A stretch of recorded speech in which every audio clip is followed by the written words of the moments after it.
সমাজের মানুষের দিকে যদি একটু খেয়াল করি, যাদের একটু টাকা পয়সা হয়ে গিয়েছে, যারা ধনীর দুলাল দুলালি, এই সমস্ত নর এবং নারী, পুরুষ এবং মহিলা বিভিন্ন সময় বিভিন্ন আঙ্গিকে, বিভিন্ন মজলিসে, বিভিন্ন সেমিনারে, বিভিন্ন ফ্ল্যাট, বাসাবাড়ি, অন্তর মহলে তাদের আজকে মদের বার পাওয়া যায়। এটাই আমাদেরকে নষ্ট করে দিচ্ছে। উপরন্তু বিশেষ করে কোনো পুরুষ যদি মাদকাসক্ত হয়, সবচেয়ে বেশি ক্ষতিগ্রস্ত যিনি হন তিনি হলেন ওই পুরুষের স্ত্রী তথা নারী, সহধর্মিণী। আবার কোন নারী যদি মাদকাসক্ত হয়ে যায়, তাহলে তার স্বামী, ছেলে মেয়ে, বাবা মা, সমাজ, পরিবার, প্রতিবেশী, মোটামুটি আশেপাশের চতুর্দিকে অসংখ্য মানুষকে এই নারীটির কারণে মুখ থুবড়ে সমাজের মাঝে, রাষ্ট্রের মাঝে পড়া লাগে। ইউরোপ এবং আমেরিকা, কিছু কিছু দেশ, কিছু কিছু রাষ্ট্র, তারা এই মদ নিয়ন্ত্রণ করার জন্য আমেরিকার মতো দেশ অনেক চেষ্টা করেছে। সেখানে নারীরা এই মদকে বন্ধ করার জন্য অনেক বেশি আন্দোলন করেছে। নারী সমাজের আন্দোলনের মুখে পড়ে আমেরিকার সরকার 1920 সালে আইন পাশ করে ওই রাষ্ট্রের মধ্যে মদ খাওয়াকে নিষিদ্ধ ঘোষণা করেছে। কত সালে? 1920 সালে আমেরিকার সরকার সংসদে তাদের ক্যাবিনেটে আইন পাশ করে মদ খাওয়াকে নিষিদ্ধ করেছে। কিন্তু মদ যারা খায়, মদ যারা বিক্রি করে, মদ যারা উৎপাদন করে, মদ যারা সরবরাহ করে, মদ যারা গুদামজাত করে, মদের টাকা নিয়ে যাদের সংসার চলে, এই সমস্ত মানুষের আন্দোলনের মুখে পড়ে আমেরিকার সরকার 1933 সালে এই আইনটাকে আবার স্থগিত করে দিয়েছে। তাহলে নিষিদ্ধ ছিল কত বছর? মাত্র 13 বছর। খুব সূক্ষ্ম হিসাব। বিশ্ব স্বাস্থ্য সংস্থা, যেটাকে বলা হয় WHO, এই WHO একটি জরিপ করেছে। সারা বিশ্বের বর্তমানে প্রায় 8 কোটি মানুষ মাদকাসক্ত। কত কোটি মানুষ? প্রায় 8 কোটি মানুষ বিশ্বের কোনো না কোনোভাবে এই মানুষগুলো কি মাদকাসক্ত। তন্মধ্যে যুক্তরাষ্ট্র তথা আমেরিকার প্রায় 15% মানুষ এই মাদকাসক্তের মধ্যে ডুবেই আছে, নিমজ্জিত। আর বিশ্বের সবচেয়ে বেশি যে রাষ্ট্রটি আজকে আক্রান্ত, ওই রাষ্ট্রটি হলো রাশিয়া।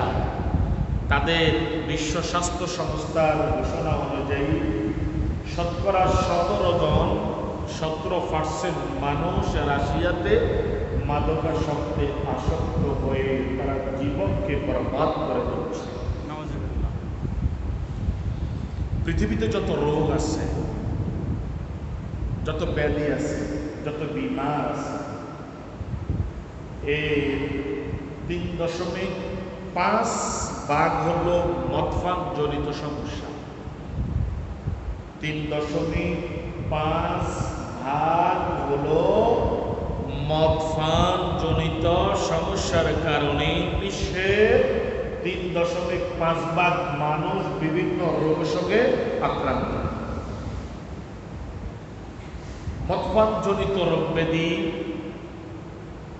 এবং সম্পদ ধ্বংসের কারণে প্রতি বছর মার্কিন যুক্তরাষ্ট্রের $185 বিলিয়ন নষ্ট হচ্ছে।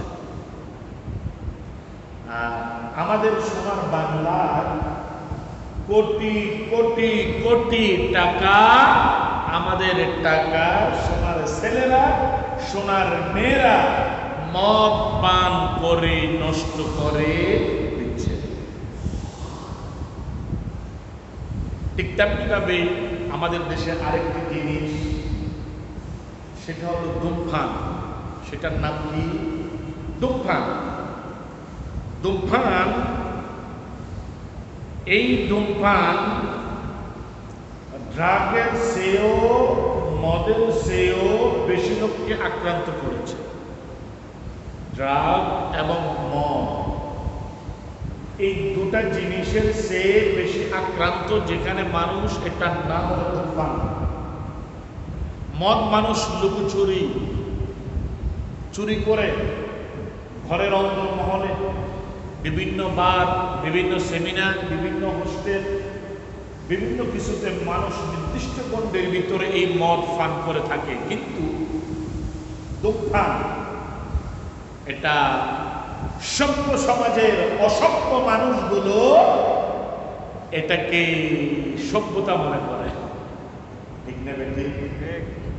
সভ্য সমাজের অসভ্য মানুষগুলো এই ধূমপানকে তারা কি মনে করে? সভ্যতা মনে করে। কারণ এই ধূমপানের কারণে, মদপানের কারণে, ড্রাগসের কারণে এইডস, ক্যান্সার, মরণ ব্যাধি, বিভিন্ন ধরনের সমস্যার সম্মুখীন হয়ে যাচ্ছে মানব সম্প্রদায়। বিজ্ঞান এবং স্বাস্থ্য সংস্থার যে জরিপ আমাদেরকে দিচ্ছে, এই জরিপ অনুযায়ী আমাদের দেশে যে মশার কয়েল উৎপাদন হয় মশাকে নিধন করার জন্য, 57টি মশার কয়েল জ্বালাইলে, 57টি মশার কয়েল মশা তাড়াবার জন্য আগুন জ্বালালে যে ক্ষতি হয়, একটি সিগারেট খেলে মানব সভ্যতার এই সমাজে তার চেয়ে বেশি ক্ষতি হয়। নাউজুবিল্লাহ। খেয়াল করেন, 57টি মশার কয়েল জ্বালালে যে ক্ষতি, একটি সিগারেট খেলে ওই 57টি কয়েলের চেয়েও বেশি ক্ষতি হয়। নাউজুবিল্লাহ বলেন না?